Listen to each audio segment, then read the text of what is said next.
England ने तो आगे लगा दिया बॉस। अब अगली बार क्या 500 रन बनाएंगे एक ओडीआई मुकाबले में। David Malan, Jos Buttler, Phil Salt, 3 शतक इन 1 ओडीआई। वो क्या रहा है यार। अब देन जो हो रहा है वो अच्छी बात यह है कि 90 और 99 के बाद Madhya Pradesh has reached the Ranji Trophy finals. Well done Kartikeya की टीम, बहुत खुशी आपके लिए। और यशस्वी की टीम भी जो है भाई, यशस्वी भवा, ये भी पहुंच गए फाइनल में। मुंबई और एमपी का होगा मुकाबला बेंगलुरु के मैदान पर। वैसे बाय द वे आईपीएल तो राइट्स के तो ऑलरेडी वो माइंड बॉगलिंग नंबर्स आए थे। आईसीसी का टेंडर भी आने वाला है, ये कल आएगा, टेंडर रिलीज होने वाला। और इंडिया के राइट्स जो वो सेपरेटली बिकने वाले हैं। एक 4 ईयर का साइकिल है, एक 8 ईयर का साइकिल है, लेकिन ई ऑक्शन नहीं होगा, क्लोज बिड होगी। अब इसमें कौन जीतेगा ये अगस्त तक जमा करने हैं, सितंबर में पता चलेगा। I mean it's time. वही 6 कहानियां मेरे पास, सुपर ओवर चलते हैं साथ में।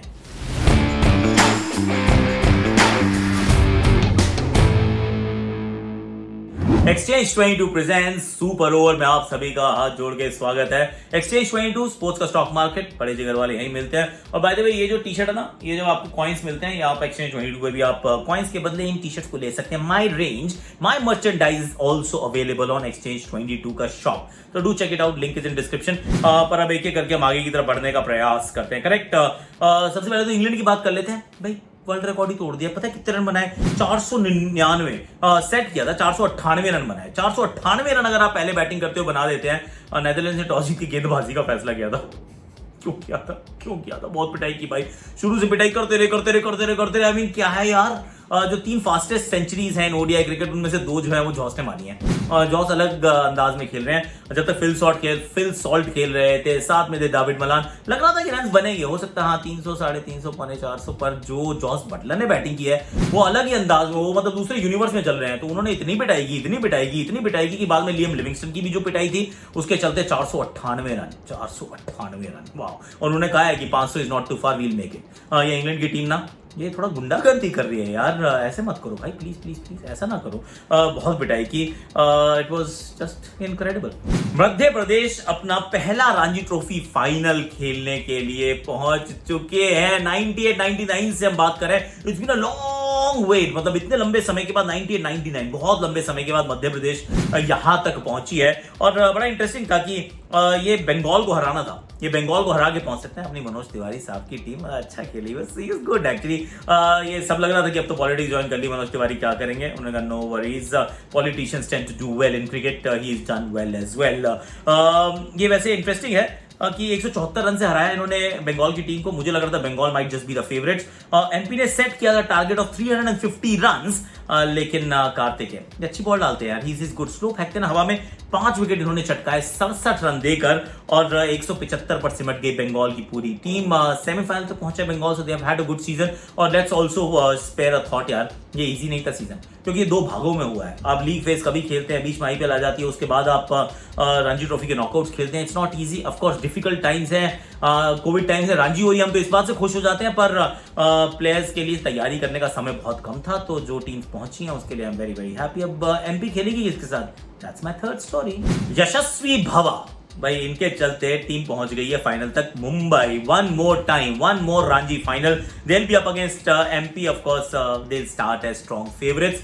2-3 चीजें इसमें बड़ी इंटरेस्टिंग थी। एक तो ये थी कि 54 बॉलों के बाद एक बार अपना खाता खोला यशस्वी ने। वो स्कोर बोर्ड था, लग रहा है यशस्वी व्हाट्स हैपनिंग, बट वो डिस्ट्रक्टर भी बन सकते हैं, वो एकदम डिफेंडर भी बन सकते हैं। Is shown a lot of class. दोनों पारियों में शतक जड़ा। सेमीफाइनल अगर आप खेल रहे हैं, रणजी का नॉकआउट है, आपका दूसरा तीसरा ही मुकाबला है, उसके आप दोनों पारियों में शतक जड़ देते हैं उत्तर प्रदेश के सामने। उत्तर प्रदेश ने डिसेंट टीम, ये क्वार्टर फाइनल जीत के यहां पहुंचे, अच्छा खेले थे पिछले मैच में। यहां पर सामने पड़ गए भैया यशस्वी की टीम, दोनों पारियों में शतक जड़ दिया। Is become only the 9th Mumbai batsman to score a century in both innings of a Ranji trophy game. पर बड़ा सवाल पता है क्या था इसके अंदर, एक और सवाल भी था। मुंबई का आगे पहुंचना सही है, बहुत बढ़िया है, लीड मालूम कितनी थी, 662 रन की। प्रॉब्लम है इस फॉर्मेट के साथ, and that's my big issue, कि अगर फर्स्ट इनिंग लीड के आधार पे सब कुछ तैयार होने वाला है, आप आगे चले जाते हैं, देन व्हाई प्ले। क्योंकि जीतने का जज्बा ही नहीं था, कोशिश भी नहीं थी। मतलब मुंबई ने कहा क्यों जीतूं भाई, मेरे को व्हाई शुड आई बोल, tell me, I have reached the finals, मैं क्यों कर रहा हूं सामने वाली टीम को बैटिंग। अब मेरे पास हो गई बहुत लंबी फर्स्ट इनिंग्स की लीड है, उसका सेकंड इनिंग में बहुत सारे रन बनाऊंगा, यशस्वी अपने रन बनाएंगे। ऐसे मैचों में क्या होता है, जो बैट्समैन है ना वो बॉलिंग करने शुरू कर देते हैं, और क्या करोगे आप, you don't have a choice, and that actually broke my heart. ये थोड़ी सी बैड एडवर्टाइजमेंट है फॉर रणजी ट्रॉफी क्रिकेट। अब मैं आईसीसी के राइट्स की बात करूं, इमाम के ऊपर जाने की, मतलब कोहली से भी आप आगे भाग गए हैं भाई साहब एक दिवसीय की रैंकिंग में। एक्सचेंज 22 स्पोर्ट्स का स्टॉक एक्सचेंज पे मैं थोड़े से आज शाम के मैच के लिए खरीद फरोख्त कर रहा हूँ, कमेंट्री मैं कर नहीं रहा हूँ, तो प्लीज आज जो है वो अपन थोड़ा घर से देखेगा। ये कौन कौन से मैं खरीद रहा हूँ, मुझे लग रहा है मार्को यानसन, इनके 10 शेयर मैं खरीद रहा हूँ, 26 में मिल रहा है। मैं सोच रहा हूँ एक विकेट तो ले लेगा बंदा, अगर एक विकेट ले लेता है और थोड़ी सी बैटिंग आ जाती है, एक आधा कैच हो जाता है, आई विल बी फाइन। अगर कहीं 2 विकेट ले ली तो चांदी हो जाएगी, तो 10 इनके खरीद लिए। अक्षर पटेल मैंने 26 में बेच दिए हैं यार, अगर एक विकेट मिला, बैटिंग तो आने के चांसेस कम लगते हैं मुझे, तो मैंने बेच दिए इनके 5 शेयर। आवेश खान के मैंने 10 शेयर बेचे 26 में, हालांकि पिछले मैच में उन्होंने 4 विकेट लिए हैं, पर मैंने बेच दिए। बेच दिए तो बेच दिए। भूवी के मैंने 10 खरीदे हैं, 26 में मिल रहे थे, मैंने खरीद लिए। तो ये मैंने 10 शेयर इनके खरीदे, मार्को के 10 खरीदे, अक्षर के 5 बेचे, आवेश के मैंने 10 बेच दिए। काफी इन्वेस्टमेंट कर लिया, बाकी भी करूंगा, वो करूंगा मैं जब टॉस मेरे को पता चल जाएगा कौन बैटिंग कर रहा है कौन बॉलिंग कर रहा है, तब ऑफर्स भी आ जाते हैं, multi bagger options and then the premium multi bagger I play all of that. Exchange 22 sports का स्टॉक मार्केट है, बड़े जिगर वाले यहीं मिलते हैं आपको, और लिंक इज इन डिस्क्रिप्शन, जाइए खेलिए और मजा आएगा। क्योंकि बाकी क्या होता है, ये सिंगल प्लेयर फैंटेसी क्रिकेट है ये, जिसके अंदर आप अपने एक खिलाड़ी के ऊपर फोकस कीजिए, अगर वो अच्छा करते हैं तो फिर आपकी चांदी चांदी, और अगर आप डबल का आपको मीठा मिल जाता है, अगर आपके डबल पॉइंट्स बन जाते हैं तो उसके ऊपर के जितने पॉइंट्स होते हैं वो कॉइन्स मिलते हैं। कॉइन्स के बाद आप इनको अपने कॉइन्स को ऐसी ऐसी खूबसूरत जर्सी से एक्सचेंज भी कर सकते हैं, मतलब खरीद सकते हैं कॉइन्स का इस्तेमाल करके।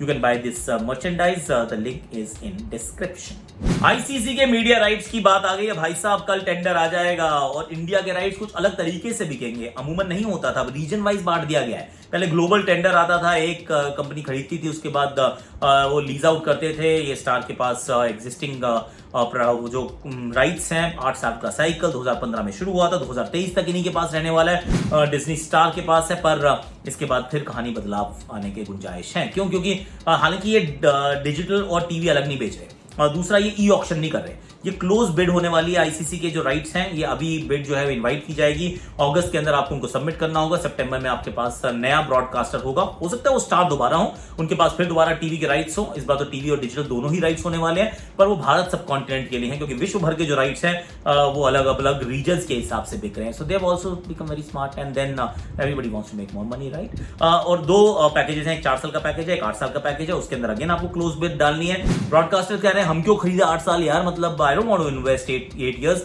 but it might just be a smart thing to do। एक थोड़ा सा ओपेकनेस जरूर है, कि ये नहीं पता कि जब वो आईसीसी की टीम जब उसको वेट करेगी तो वो 8 साल वाले के साथ क्या करेगी, 4 साल के साथ क्या करेगी। Maybe there will be a little more clarity as the date progresses further। पर from our point of view अभी थोड़ा पब्लिक डोमेन में इंफॉर्मेशन कम है कि किस तरीके से डिसाइड किया जाएगा कि 8 साल का जो बिड करेगा उसको प्रायोरिटी मिलेगी, प्रेफरेंस मिलेगी। 4 साल वाले का क्या होगा, 4 साल मान लीजिए 30% ज्यादा आ रहा है, आई डोंट नो, मतलब it's going to be a very difficult one. पर टेंडर आ गया भैया, आ गया, कल आ जाएगा 100%। आईपीएल को मिलने वाली है बहुत बड़ी विंडो, जय शाह साहब ने कह दिया है, कहा है कि देखिए अगली बार 2.5 महीने का विंडो मिलेगा, सारा ग्लोब जो है यहाँ पे आपके पास अवेलेबल रहेगा। क्योंकि इसमें देखिए एक और कहानी भी, जब एक्सपोनेंशियल राइज ब्रॉडकास्टिंग के पैसों में डबल से भी ज्यादा हो गए ना, तो फिर क्या होगा, आपकी प्लेयर सैलरी भी आप बढ़ा सकते हैं ना। अभी तो 100 करोड़ की बनाते हैं टीम, आप 200 करोड़ की बनाओ। अगर आपने कहीं 200 करोड़ की टीम बनाने लगी, जस्ट थिंक अबाउट इट, तो जॉस बटलर की पता है वैल्यू कितनी होगी एक सीजन की, सब 30-35 करोड़ रुपए।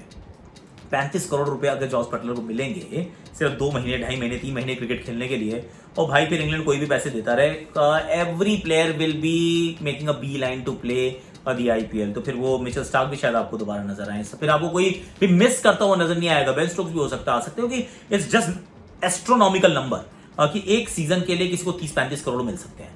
आई मीन मैच तो 14-18 इतने 20 मैचेस हैं, सडनली एक मैच की कीमत अगर वो 10-10 करोड़ रुपए हो गई, नहीं 1-1 करोड़ रुपए हो गई, 1-1 करोड़, 200 थोड़ा ना मिल रहे हैं, 1-1 करोड़ 1.5 करोड़ रुपए हो गई, तो भाई फिर आप खेल लोगे यार, आप कहोगे मुझे रहना है। तो बड़ी विंडो जो है वो एक्सपेक्ट कर रहे हैं, और ये आईसीसी की एफटीवी पे आपको नजर भी आ जाएगा नेक्स्ट टाइम, जहां पे एक बड़ा विंडो होने वाला है। वैसे एक शायद एफ्रो एशियन कप भी होने वाला है, that's another interesting development, I like that actually. Asia Cup, Afro Asian Cup, where you multiple teams, that's the way actually you should go ahead with all the bilateral one-day series। मत खेलो bilateral, ऐसे ही खेलो Afro Asian, Asia Cup, tri nation, quadrangular, pentangular, कुछ भी खेलो, bilateral मत खेलो। Last but not the least Imam ul हक ये पहुंच गए हैं दूसरे स्थान पर। बड़ा अच्छा इनका भी दौरा रहा था। दौरा क्या था मतलब, आई थी वेस्ट इंडीज की टीम बहुत पिटाई खा के गई है, तो वो जो 3 मुकाबले थे उसके अंदर भी रन बनाए हैं, उससे पहले भी रन बनाए थे। कोहली के को इन्होंने पीछे छोड़ दिया, दूसरे स्थान पे आ गए। नंबर 1 पे बाबर, नेक्स्ट नंबर 2 पे इमाम उल हक। तो ये अब अलग कहानी है भैया। ये भी खिलाड़ी देखिए, वैसे तो बहुत अच्छा खिलाड़ी है, इसमें कोई डाउट नहीं है। इन्होंने अब कितने इनके पहले 3rd प्लेस थे, just below his captain Babar Azam and former India skipper Virat Kohli. अब लेकिन वो उनसे आगे भाग गए हैं। जो इनका परफॉर्मेंस रहा वो बड़ा मतलब हिज 4 पॉइंट्स क्लियर, बहुत बड़ा अंतर नहीं है, पर अभी कोहली तो खेलने नहीं वाले one day cricket. So Imam ul Haq is going to stay at number 2 for little while is what it looks like. पर आज के लिए अभी के लिए मेरे पास इतना ही है। You watching exchange 22 present super over, और एक्सचेंज 22 स्पोर्ट्स का स्टॉक मार्केट बड़े जिगर वाले यहीं मिलते हैं। Link is in description, go check it out. Merchandise भी आप वहां ले सकते हैं कॉइंस के बदले। Do check it out, like share subscribe comment notification घंटी। और सुबह जो प्रीव्यू किया था, आज शाम को जो मैच है उसका प्रीव्यू भी किया है, वो प्रीव्यू प्लीज चेक कर लीजिए, वो भी अपना चैनल पे है। So do check that out as well. अभी के लिए इतना ही।